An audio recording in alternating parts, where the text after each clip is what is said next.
Okay, habari ya siku ya leo. Na leo nina somo zuri kabisa ambalo naenda kukuelekeza kuhusiana na major pattern za kwenye gitaa. Na kuna kanuni ambazo tutaenda kujifunza. Kanuni 3 za kupiga mizunguko ya major pattern katika gitaa lako. Lengo ni kukupa uwanja mpana wa kuweza kuzunguka kwenye gitaa lako kutoka mwanzoni mpaka mwishoni mwa gitaa. Hizi tunaziita pattern, lakini zina kanuni zake. Kuna principles ziko 6. Sasa nitakufundisha leo kanuni 6 za kuzitumia wakati unatengeneza pattern zako za gitaa. Tuanze kule mwanzoni kabisa. Na shape ambayo naitumia leo ni shape ya I, kwa maana ya hii. Hii ndio itakuwa shape ambayo tutakuwa naitumia kama mzizi, kwa maana ya roots. Kwa kanuni inasema hivi. Namna ukishika hivi tunaita shape ya I. Tunaita shape ya I. Na ukishika hivi inaitwa shape ya V. Na tukishika hivi inaitwa shape ya M. Sasa nitakufundisha kanuni ya kuweza kutembea kutoka mwanzoni mwa gitaa mpaka mwishoni mwa gitaa kwa kutumia hizi formula ambazo nimekupatia. Okay. Sasa tunaanza. Lengo ni kwa ajili ya kukusaidia kutoka mwanzo mwa gitaa mpaka mbele, ama mpaka mwishoni kabisa, kwa maana ya utapiga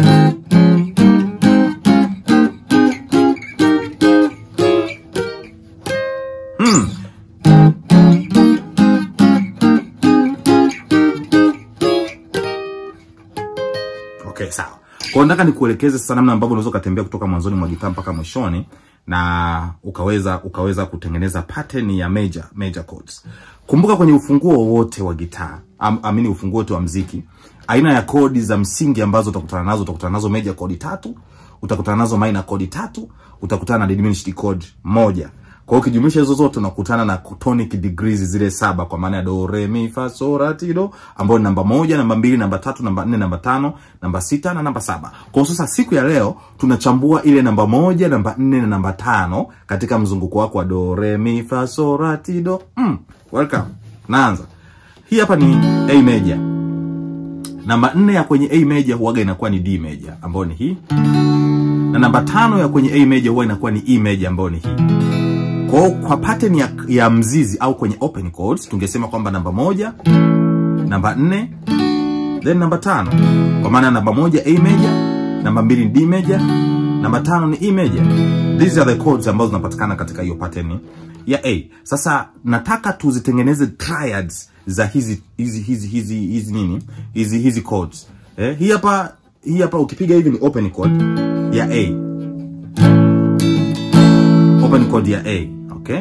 Na ukipiga hivi hii hapa ni open chord ya D, na ukipiga hivi hii hapa ni open chord ya E. Hizi zote ziko kwenye A. Kwa hiyo sasa tunachokifanya sasa, tunataka tutengeneze major chord za triad. Pattern za major chord za triad, ambao sasa maana yake badala ya kukamata A yako tu hivi unakamata tu vile, unalaza tu kidole chako vile. Baada hapo namba 4 yako unakamata kama V, na namba 5 unakamata kama V tena. Hii formula ya kutoka hapa mpaka hapa inaitwa IVV, kwa maana ya 1 4 5. It's called IVV. Maana yake shape ya I inafuatiwa na shape ya V, inafuatiwa na shape ya V mbele yake. Kwa hiyo inaitwa IVV. Okay. Hiyo ni principle number 1. Kwa hiyo sehemu yoyote kwenye I, jua kwamba shape itakayofuata huaga ni V, na shape itakayofuata kwenye V huwa ni V nyingine tena. Kwa hiyo namba 5 yako inakuwa ni V. Kwa hiyo 1 4 5. Okay, that was the first principle. Inakuja kanuni nyingine. Inasema IVVM. IVVM, ambayo sasa unaichukua I plus V plus V plus M. This is the second principle. Lengo langu kwamba unatafuta inversion ya pili ya kodi yako ya mzizi. Kwa maana yake utapiga formula ya IVVM, ambayo ni I V V M.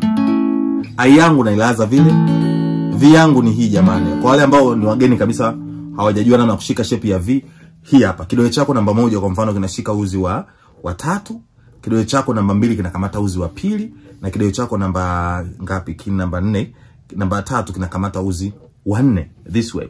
This is called a V shaped. This is called a V shape. Okay? Sawa.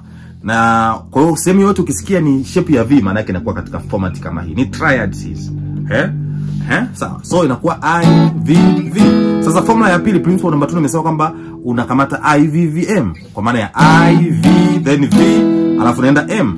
Sasa M yako unaikamata namna hii. Kidole chako namba 1 hiki kinakamata uzi wa pili, kidole namba 2 kinakamata uzi wa 3 na kidole namba 3 kinakamata uzi wa 4 pale kwenye vyumba tofauti tofauti. This is called IVVM. Lengo kubwa ni kukusaidia kujua pattern za major kutoka mwanzoni mwa gitaa mpaka mwishoni mwa gitaa. Okay. Principle namba 3 inaitwa MII ambayo unaanzia pale sasa. Umeshafika kwenye kituo cha M hiki.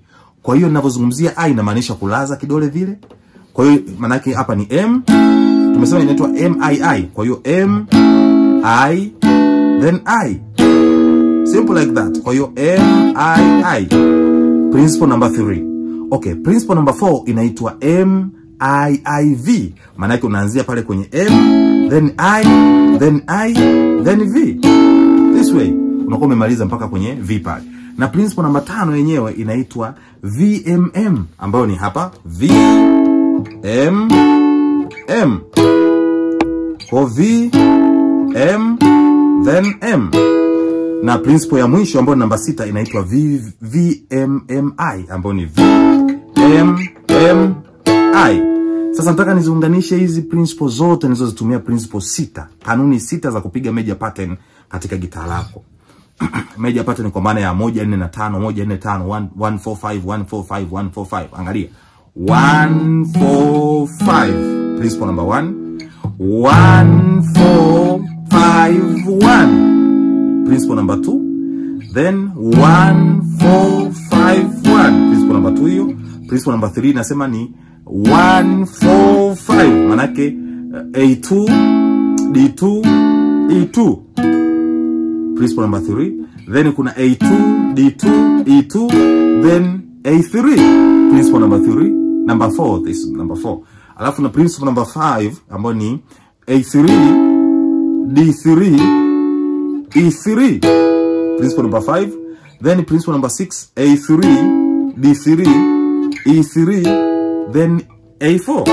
Sasa hii A4 is equivalent to A1. Kwa hiyo hapa na hapa the same thing.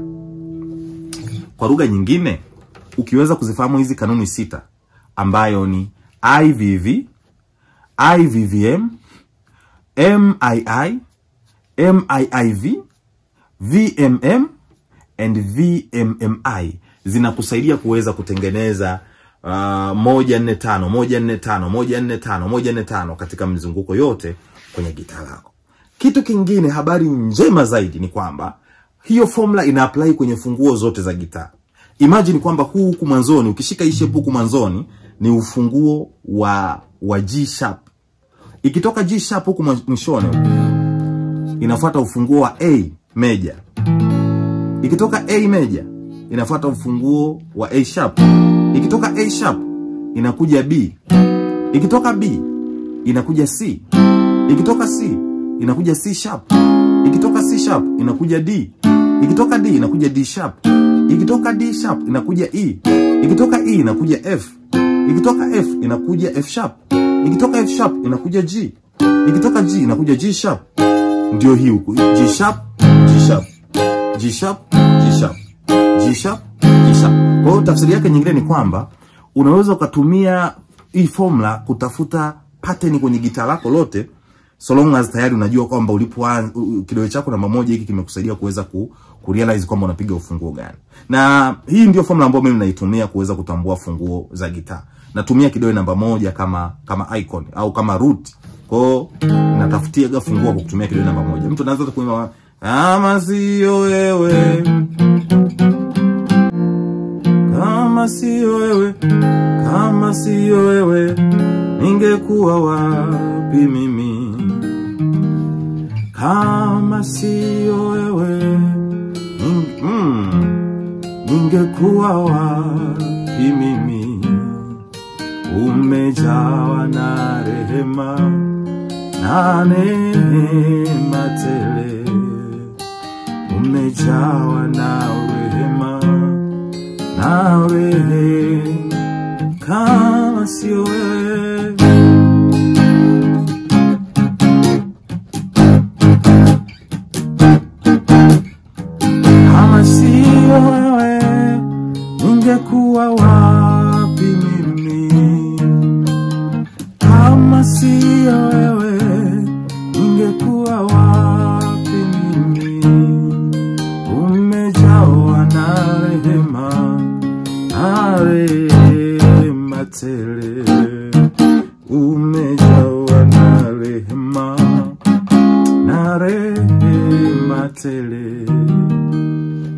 Thank you for watching. My name is Ezekiel Chavala from Chavala Music Academy. You can subscribe my channel YouTube, lakini ukienda TikTok unapatikana kwa Ezekiel Chavala na Instagram Ezekiel_Chavala. If you need private lessons za guitar, nitafute kwa namba ya simu 0621 029 725.